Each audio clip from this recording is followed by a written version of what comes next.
everyone, welcome back to my channel. Long time no see, but I am back with a September currently inked video. I was out of town for most of the summer. I got back around the middle of August, and I work for the education system, so I had to get ready for the start of the school year, and that just took so much more time than I anticipated. Getting ready for school, shopping, just making plans and all that stuff. So I intended to record a video right when I got back from vacation, but that just didn't pan out. And so here we are today. So I had many pens inked up in my last video, and a lot of those pens are still inked up, but I don't have too many new additions. I have about 7 new inked pens, and part of that is because I mostly use my pens for creative writing, and I just really haven't felt the creative spark lately, so my pens just haven't been seeing as much use as they normally get. And, I don't like inking up a ton of pens if I know I'm not really going to use them, especially because some of my pens don't have the best cap seals. Like a Lamy pen, I got it, or at least my Lamy All-Stars, I have to use those pretty much right away if I don't want them to dry out. I think in the last video, my Lamy All-Star in blue-green, which was inked up with Kobe Nada Brown, I kind of just let that sit for a couple weeks, and it was completely dried up by the time I got back. I don't know if anyone else has that problem with Lamy All-Stars, but I certainly do. And it's interesting because the Lamie LX that I'm about to show you in this video, I don't really have that same problem with, so not really sure what it is. It doesn't prevent me from buying more All-Stars. I'm really interested in the new Autumn Pink and Sage ones, and I've been keeping my eyes peeled for those. I think they were just released, but I like to purchase my Lamy pens on Endless Pens because they are much cheaper or much more lower priced than other retailers. Their All-Stars are $22, whereas, on Goulet Pens, Venice, and other, major retailers, they're $37. And so I like to buy them off of there. But anyway, sorry, I ramble. But yeah, so that All-Star totally dried up. So I don't like inking up a bunch of new pens if I know I'm not going to use them. But I did ink a few up, and I'm going to show you those today. I will say that when work starts again, I do use my pens for writing in my Hobonichi planner. I only really use my planner when work starts. I work in special education, so I have a lot of deadlines to manage, reevaluations to keep track of, and things like that. And as someone with ADHD, I have to use a planner. There's no option. In my personal life, when it comes to like my chores or my personal appointments, forget it. I just kind of wing it. But for work, I really have to stay on top of it. So I am diligent about using a planner in that aspect. Okay, so without further ado, let's go ahead and get started with the pens that I have inked up this month. So my first one here is my Lamie LX in rose gold, and this is currently inked up with Diamine Burnt Sienna, which is a lovely, warm, auburn brown color. And I believe I told the story of this pen in my last video, but this is the very first fountain pen that I ever received. It was a gift from my partner back in 2018, I want to say. 2018. And at the time, I just thought it was kind of neat, but I didn't really use it that much. I was just like, oh, that's pretty neat. That's kind of cool, because, at that time, I was very interested in stationery and other writing utensils, but not so much fountain pens. I didn't know much about them. It wasn't until, lockdown started a couple years later, and I was going through some of my stuff where I was like, I stumbled upon some old things that I hadn't really used before, and I came across this again. I was like, oh, yeah, I remember this. This is pretty neat. And then I was never normal again in my life after that. So that was my descent into madness. So let's go ahead and do a little bit of this action. Wait for my camera to focus.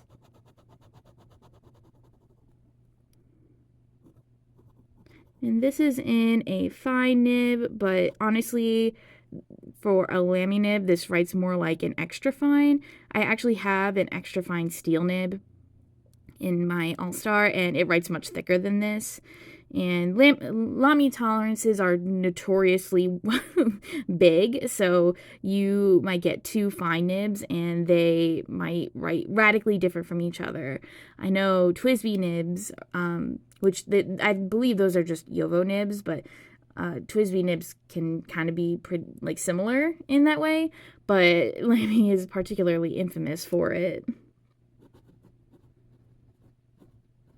And that's another reason I wasn't super into this pen when I first got it, is because I really like a thicker line. And so, you know, like I said, I thought it was neat, just wasn't, you know, my cup of tea at that time.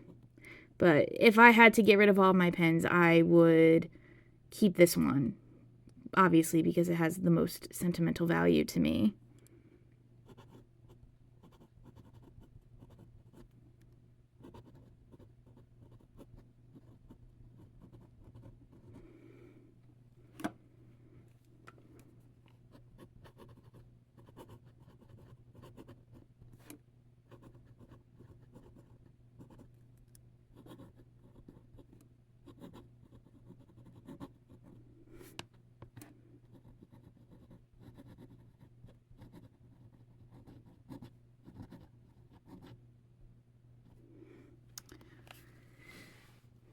Figure I'll do some anagrams. I think that's what they're called. Are they called? No, pangrams. Pangrams, excuse me. I think I'll do some pangrams going forward, just to illustrate how the ink looks a little bit more, especially in cursive, because that's how I usually write. Okay. So next up we have my Pilot Custom 823 in clear, and I went ahead and I used up my sample of Robert Oster Australian Syrah. I mentioned in my previous video that I'm not a big fan of Robert Oster inks, and the reason for that is I find a lot of them to be very dry. I've tried Plum Nut, Sushi, Sydney Lavender, and I found them to be kind of on the dry side. I will say I've tried Taiwan Blue and Motor Oil, and I thought those were really well lubricated, and I would like full-size bottles of those. But in general, I'm just not super crazy about Robert Oster inks, but I have to say I really do enjoy this one. In the 823, it's not too wet, it's not too dry, has some nice shading, and on this old Tomoe River paper, it looks more brown, but in the Tomoe River Sanzen paper, which is what my Hobonichi is made of, it looks a little bit more wine colored, as, you know, as the name Australian Syrah would imply.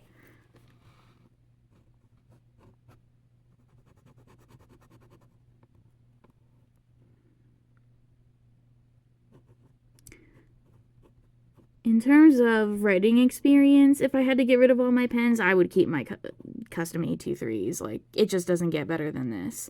You know, if I were to discount sentimental value, like, I would keep my 823s.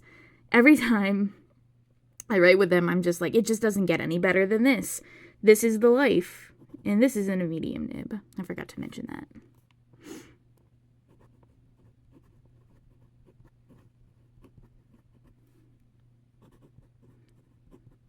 Just such a perfect balance of smoothness, but just a tiny bit of feedback. So I just don't, it's just the perfectly balanced writing experience for me. I've tried Sailor pens before, and I sold them because I just could not deal with the amount of feedback.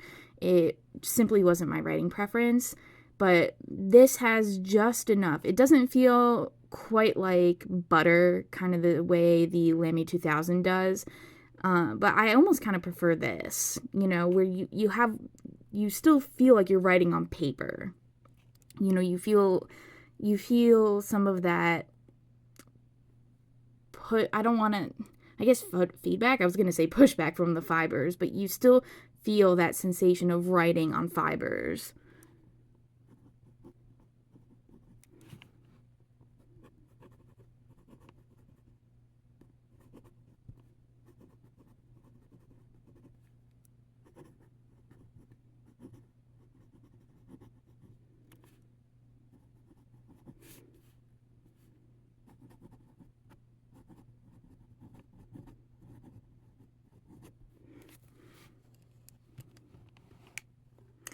And one thing about me is that with my I's and my J's, I either often forget to put the dot, or I end up putting it miles away. That's the dysgraphia for you. But yes, I really enjoy the way this one writes. Not really my usual ink preference, but I quite like it. So next up we have and I uncapped it before I even showed you the actual pen. I have my Pilot Falcon. I have this one in red, excuse me, and it has the soft fine nib. And this is not quite a flex nib. I'm sure I don't have to tell anybody who's watching this video that, but I just love the springiness, the bounciness. You do get some pretty good line variation if you press down, but I try not to do that because I do not trust myself. This is currently inked up with Sailor Ink Studio 941. I always get those numbers messed up, and I actually went to ink it up with 741, but that didn't pan out the way I wanted it to. So, because I couldn't find a sample, I went through like all my sample buckets, and I just could not find it. So I was able to find 941, and I inked that, or I put that in the pen.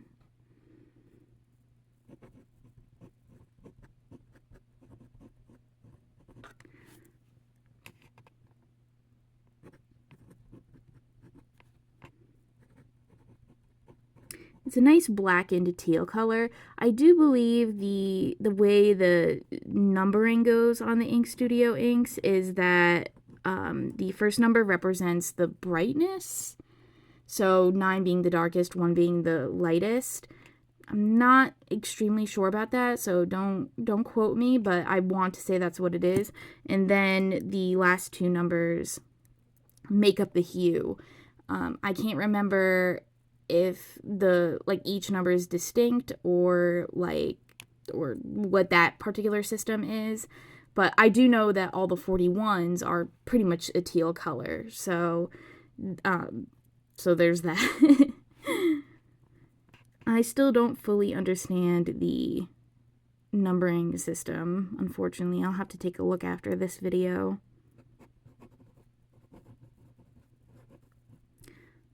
One thing I love about the Falcon is that writing in cursive is just so easy for it. It feels almost like it was made for that.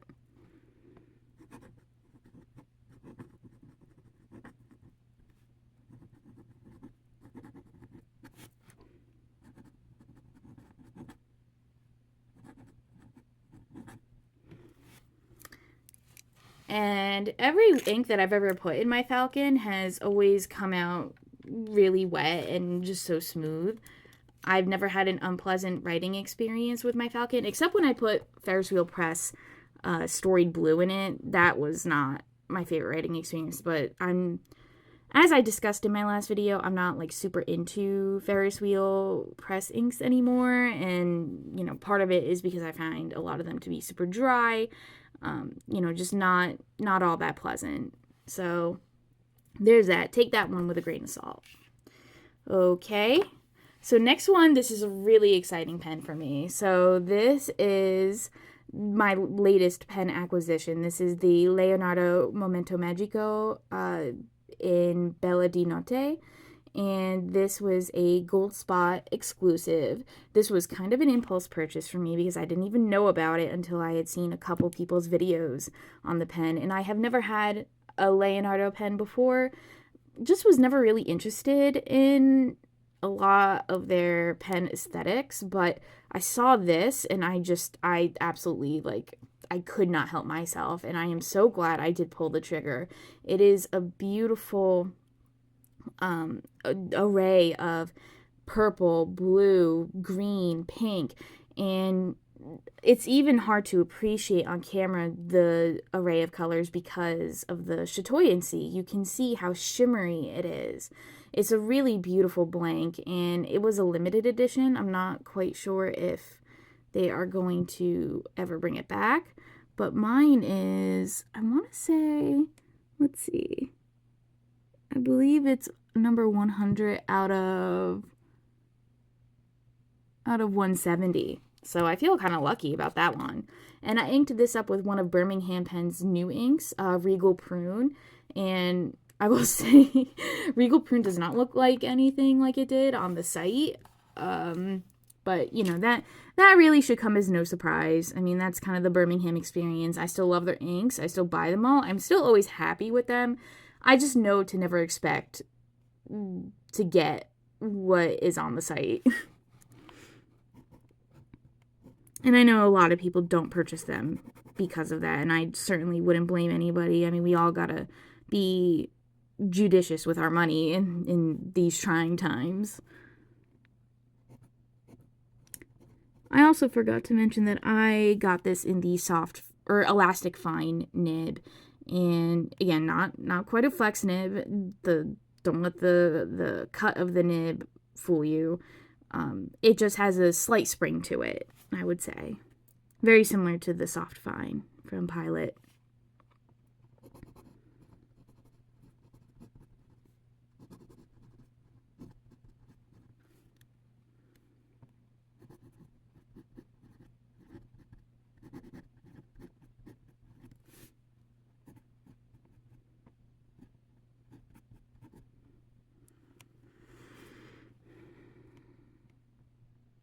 What is this again? I literally just told you guys. It is Regal Prune.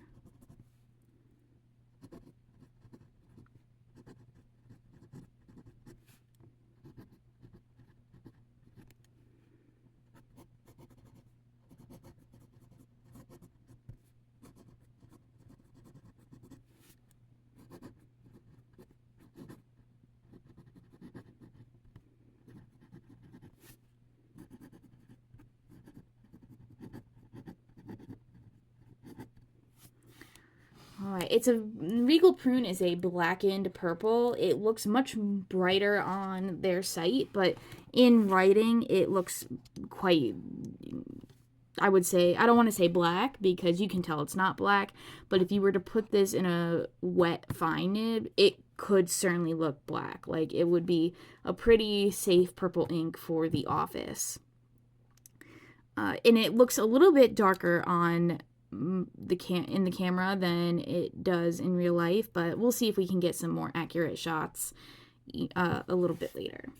All right, so we're down to the last three, and these are all much brighter inks. You can see this is a pretty dark ink palette, and I have a few fun bright ones. So my next pen is my Faber-Castell Grip in Pearl Blue, and this has actually been inked up for a little while, but I think I forgot to include it in my last video, and so I'm including it here. And I found the perfect ink match for this one. It is currently inked up with Sailor Shikiori Yuki-akari, which is one of the brightest sky blues you'll ever find. One of the most vivid sky blue inks out there. And so that's usually not my cup of tea. I think I mentioned in my last video that despite having the way too many blue inks, blue is not my favorite ink color, but this one I really enjoy. Don't know if I would ever get a full size of it, but I do really enjoy this combination.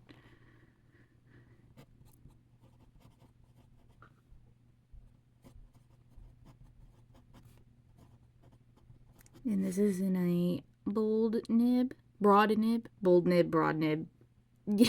I always get that mixed up. No matter how many times I tell myself to not make that mistake, it's futile.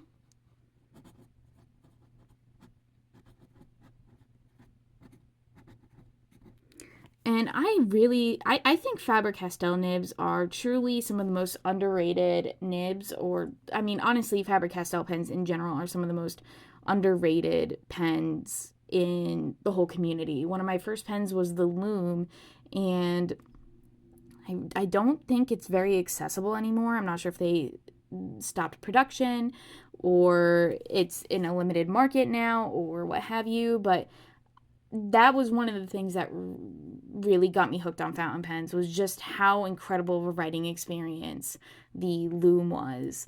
And I just think people are sleeping on Faber-Castell. I'm not sure what their fountain pen offerings are lately. I haven't really looked into that, and they certainly don't release new pens very often, if at all. But their nibs are so smooth, so springy. Some of the best steel nibs that money can buy, in my opinion. And I apologize. I'm sure the stained grip section is going to be a bit of a bother for people. I don't even remember what this ink was. But, this was a fairly affordable pen. This was $20. So I'm not expecting, or I wasn't expecting, like, perfection from it. And I'm someone who doesn't really mind if my pens get stained, if they get scratched, if they get, a little beat up. To me, it just gives them character, makes them unique. If it's a pen that I anticipate I might want to sell one day, I try to keep those in good condition. But to be honest, I try not to buy pens that I ever envision parting with. So if I ever decide to sell a pen, it's because I bought it with the hopes that we could get along, and we just weren't a match made in heaven. So other than that, though, I don't mind if my pens, show a little wear and tear. Just shows that, I love them and I use them.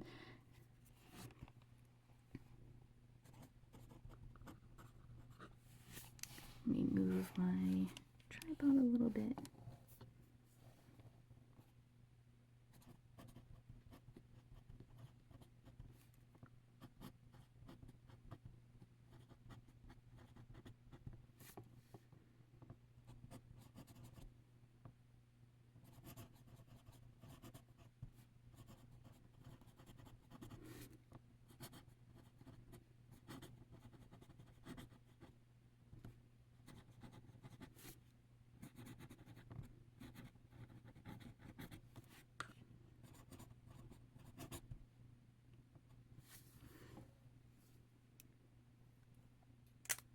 All right.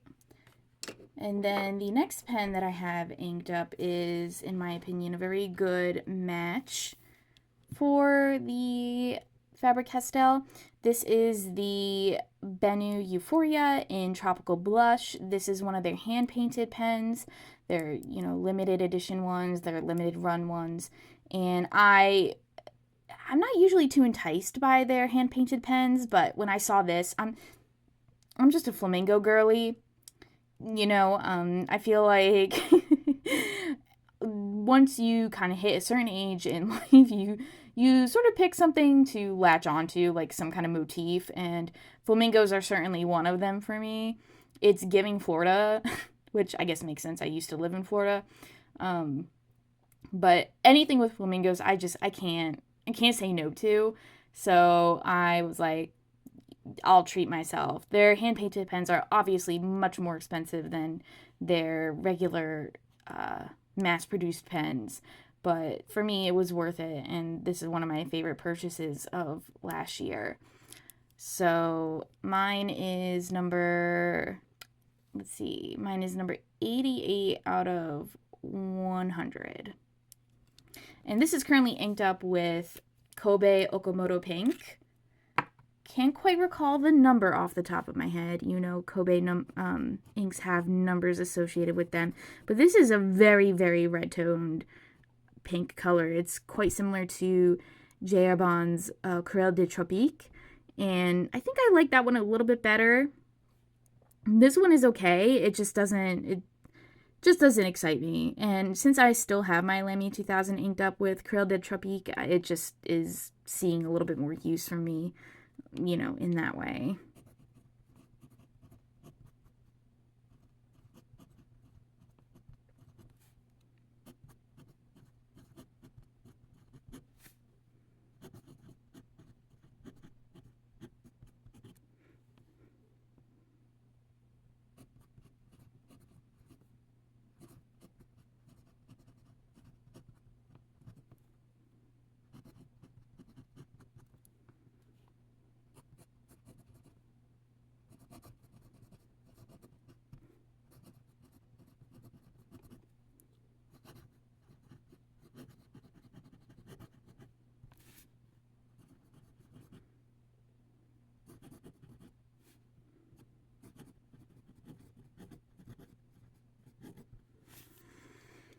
Like I said, very pleasant red tone pink.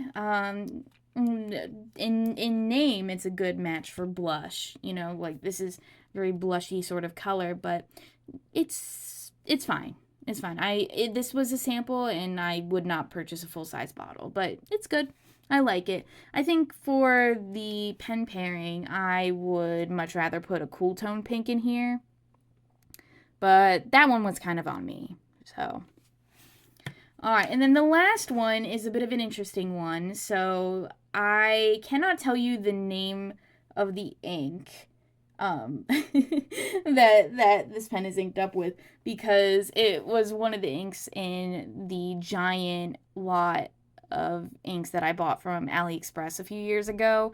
And, you know, I know some Chinese characters, I know some Hansa, but for like the bottle on this one, I couldn't read it. And I have never found them for sale individually outside of this lot. So it is a part of a series of shimmer inks, and they're some of the most unique shimmer inks I have ever encountered. They have very bold base colors and then just very interesting, finely milled shimmer particles, mica particles. And they're not the standard like gold or silver you might see in a lot of mainstream brands. You know, there's pink, there's orange, there's green, and it's distinct to me because, again, it is very finely milled. You might notice if you look at, you know, Wearingul's or Diamine's shimmers that, you know, the particles are, and also Vinta too, their shimmer particles are a little bit bigger, and I think that's why, not so much with Diamine inks, but definitely Wearingul and Vinta shimmers, they tend to clog. Again, because I think those particles are a little bit bigger and more distinct. Diamine shimmers are pretty well behaved, but they still just don't compare to the shimmer that I have found in this series of inks. And this is my TWSBI Eco-T, I believe, in mint blue. And so I'm just going to roll the pen around here a little bit. We can't guarantee that we're going to get any kind of shimmer, but we'll see what we can pull off. And this is a bold nib, of course. I try not to put shimmer inks in anything less than a medium nib. Love the base color. It's like an ectoplasm green, very appropriate for upcoming Halloween.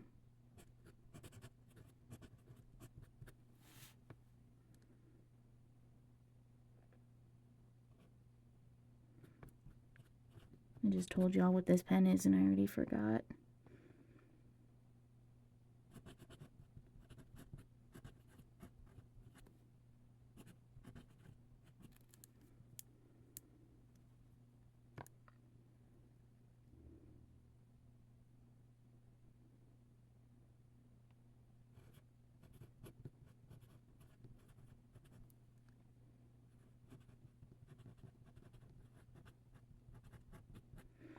Really well performing. All the inks that I bought in that lot, for the most part, are pretty well performing. Although I will say, I was going through some of them while I was looking for this bottle, actually. And I was just taking a look at a couple of them, and I saw that a couple had gone off. So I guess that really shouldn't surprise me, but I saw that was the first time I've ever had an ink go off on me. I could see, you know, really thick, dark spots in the bottle, which I don't want to be so presumptuous as to say that they're mold or that they were mold, but I was thinking to myself, I have no reason to take any chances. I already have 5,000 bottles of ink. Not literally, but we're on our way there. So I was like, no reason to take any chances, and so I just chucked them. But all the inks in this series they were fine. So you can see that the shimmer is pink in here, but to be honest, it almost has like a chameleon quality. If you tried the Diamine ink vent calendar from last year and you tried some other chameleon inks, you might know what I'm talking about, where the shimmer has almost like a duochrome quality to it. That is very reminiscent of what happens on the page with this ink. very well performing. Quite happy with it. Okay, so those are all 7 inks I have. I'm going to go ahead and show you. We're going to go ahead and take another look up close, but these are all the inks together. Okay, we're going to zoom in a little bit to each one so you can see the shading and the hue.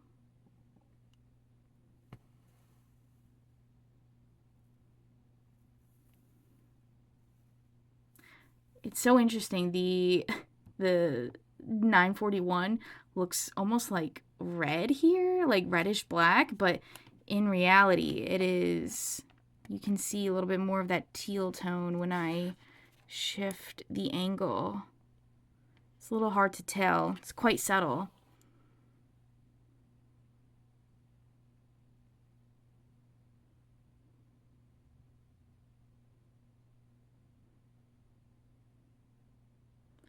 Well, you can see I got a little bleeding over there. That was totally my fault. I did that. I know that's going to bother some of you, but just bear with me.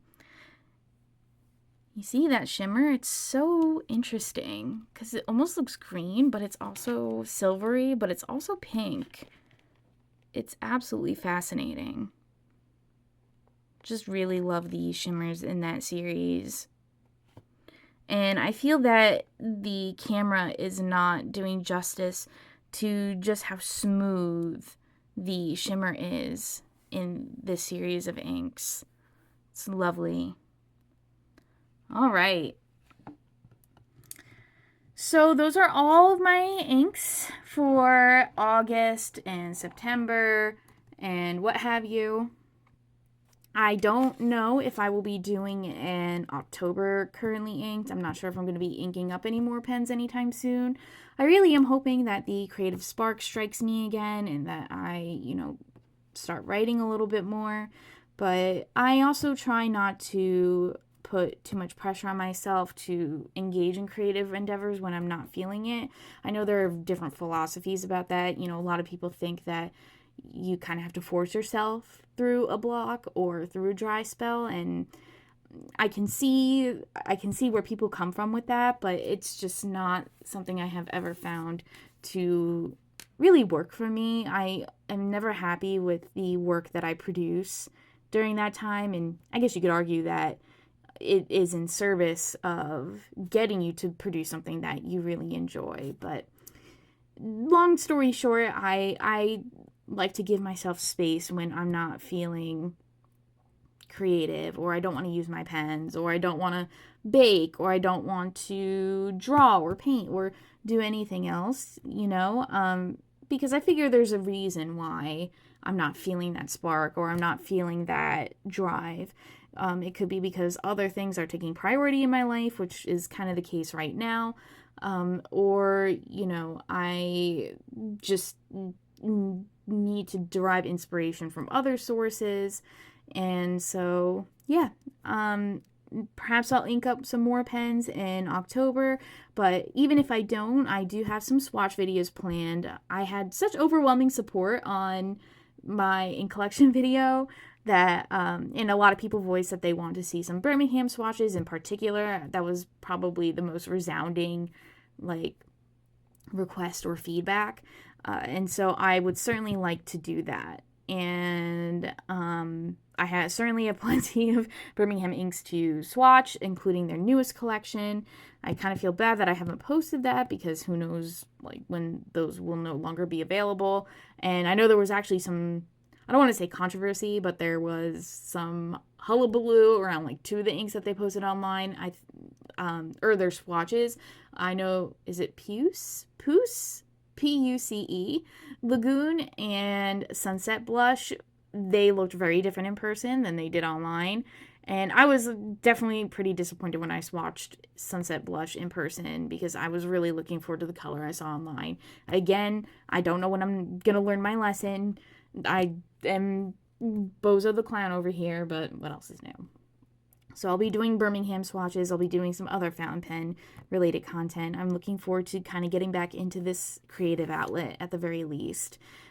So yeah, thank you so much for all the support on the last couple of videos that I posted. I know I'm new, and this is just such a welcoming community. So many wonderful, friendly people are in it, and I just derive a lot of peace from this hobby, from interacting with you guys, from inking up my pens, writing with my pens. You know, it's such a welcome respite amongst a lot of the chaos that we find ourselves in this modern era. So I'm gonna stop there, but I will certainly see you guys soon. Again, thank you for all the comments on my last couple videos. If I didn't respond to your comment, I will try to get to it soon. I kind of just stopped after a while, but I'll get to it soon. But yeah, thanks for watching. I'll see you guys next time, and happy writing. Bye!